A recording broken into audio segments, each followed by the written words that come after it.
Hello mga guys, magandang araw sa inyo mga guys. Meron tayong gagawin ulit dito sa ating sasakyan dahil nga na ano tayo, nabangga, ay na disgrasya tayo at nayupi yung ating sasakyan. So ngayon, okay na siya mga guys. Ayan. Diba? Okay na. So ngayon ay magkakabit ako nitong pag-lamp cover natin. Ayan. Ito yung pag-lamp cover para makompleto na tong sasakyan natin. So pakita ko muna sa inyo guys. Alright, so yan guys, oh, di ba? Okay na yung sasakyan natin. Ayos na rin. Wala na yung tupi. So ngayon, ito yung pag-lamp cover natin. So itong pag-lamp cover, matibay din siya, no? Hindi siya nabasag. Kahit na sumalpok siya, nayupi pa yung nabangga ko na sasakyan. So meron lang siyang konting ano, yan. Konting gas-gas lang sa corner. Ayan. So ngayon guys, kakabit natin siya dito.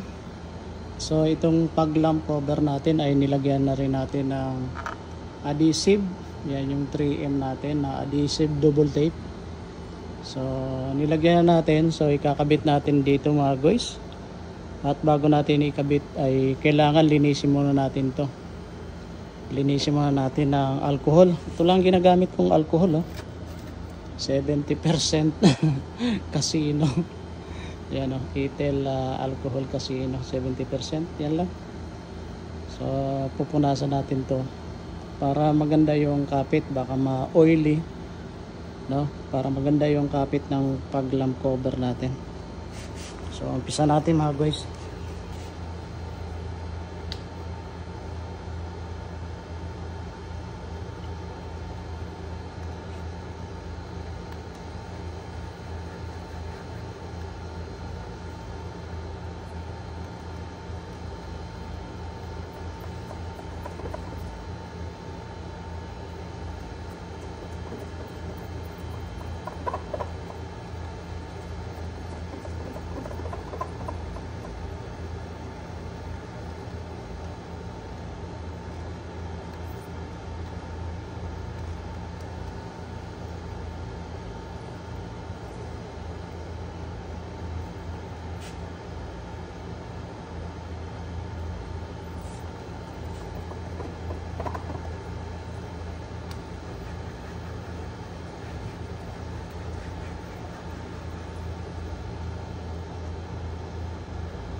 Alright, so yan.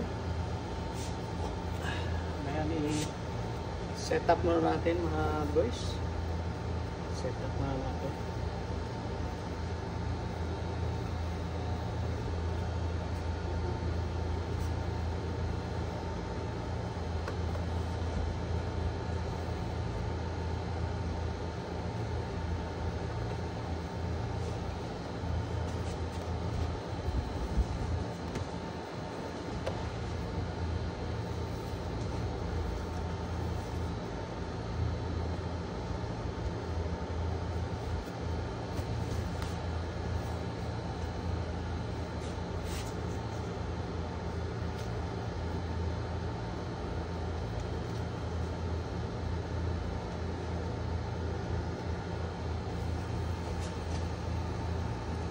So, tingnan muna natin kung sentro ba siya. Naka-center ba?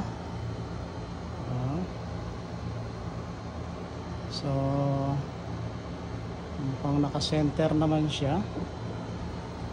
Naka-center naman.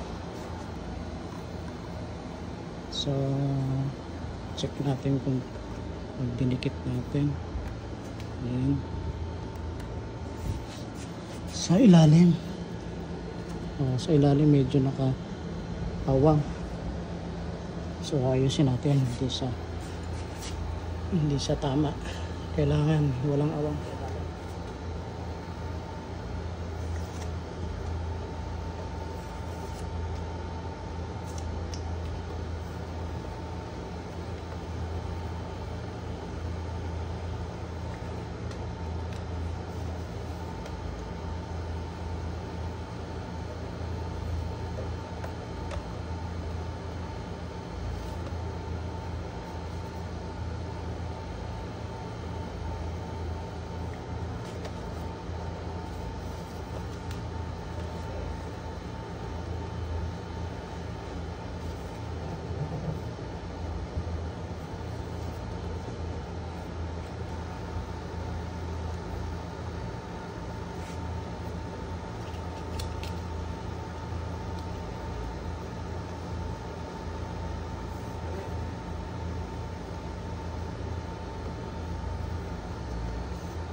Alright guys, so yan na yung pinaka the best na position niya, no? Pwede nang idiin yan.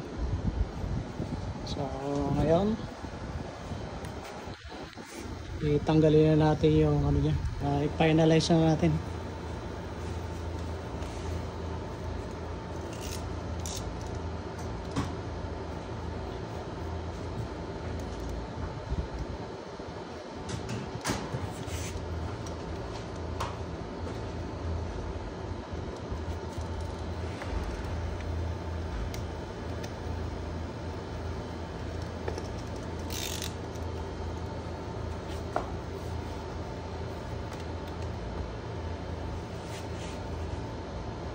Alright,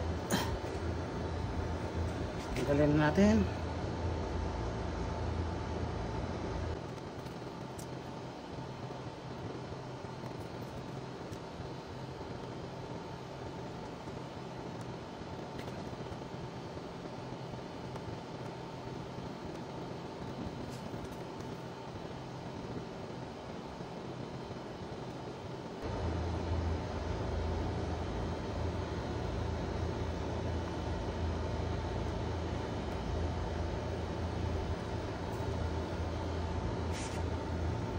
Okay.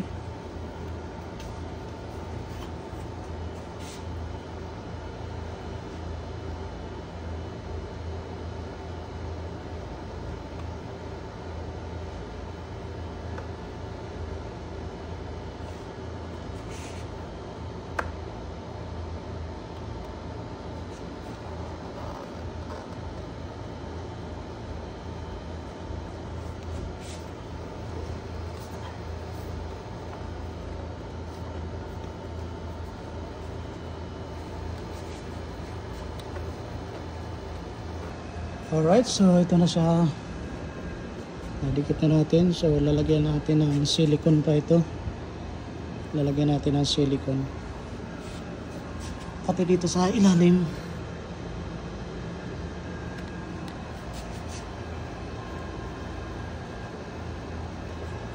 Ito yung gagamitin natin ng silicone. So lalagyan natin ng silicone. Dito.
Alright.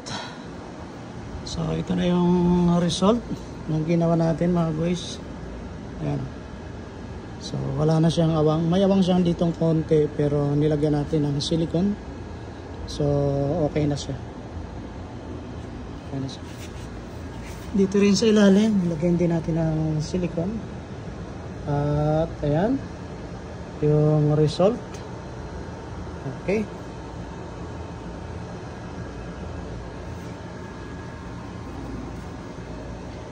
Okay na. So maganda na siya. Bumalik na uli yung kanyang alindog ng ating Toyota Rush mga guys. Alright. So thank you guys sa panonood ng video natin sa ginawa natin dito sa ating Toyota Rush. So yan. Medyo okay na uli yung ating Toyota Rush. So yan, pause na pause tayo. Mainit na mainit dito. So hanggang sa muli mga guys, magkita-kita na lang ulit tayo sa next video na gagawin natin. Peace, God bless po sa inyong lahat.